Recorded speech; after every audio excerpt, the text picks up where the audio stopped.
অনেক প্রেম চুপ করে হেরে যায়, কারণ সময়টা ঠিক ছিল না। আজ বলি একটা গল্প, শেষ ট্রেনের মতো চলে যাওয়া ভালোবাসার। সৌরভ গরিব ঘরের ছেলে, পেন্টিং ভালোবাসে। রিয়া শহুরে পরিবারের মেয়ে, কবিতা ভালোবাসে। সৌরভের প্রথম রং তুলি দিয়ে ধরা হয়েছিল এক দেওয়ালে রিয়ার ছবি এঁকে। রিয়া বলেছিল, তুই পেন্টার না, তুই তো কবিতা আঁকিস।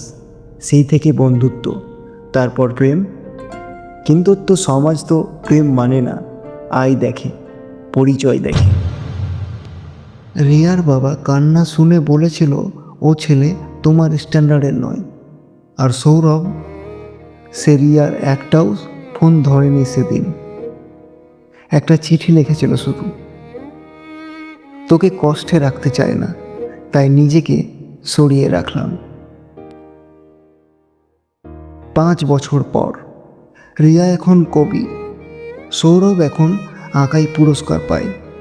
একদিন স্টেশনে ট্রেন ধরতে গিয়ে রিয়া দেখল প্ল্যাটফর্মে একটা ছেলে বসে একে একে তার কবিতা আঁকছে ক্যানভাসে। তাকিয়ে দেখল সৌরভ।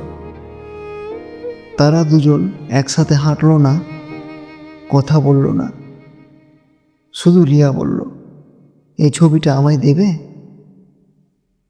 সৌরভ মুচকি হেসে বলল, তুই তো আমার ছবিতেই থাকিস, আর কিছু দেওয়ার নেই রে। ট্রেন চলে গেল। প্রেম থেকে মানুষ বেরিয়ে যায়, প্রেমটা থেকে যায় ঠিক ক্যানভাসের মতো।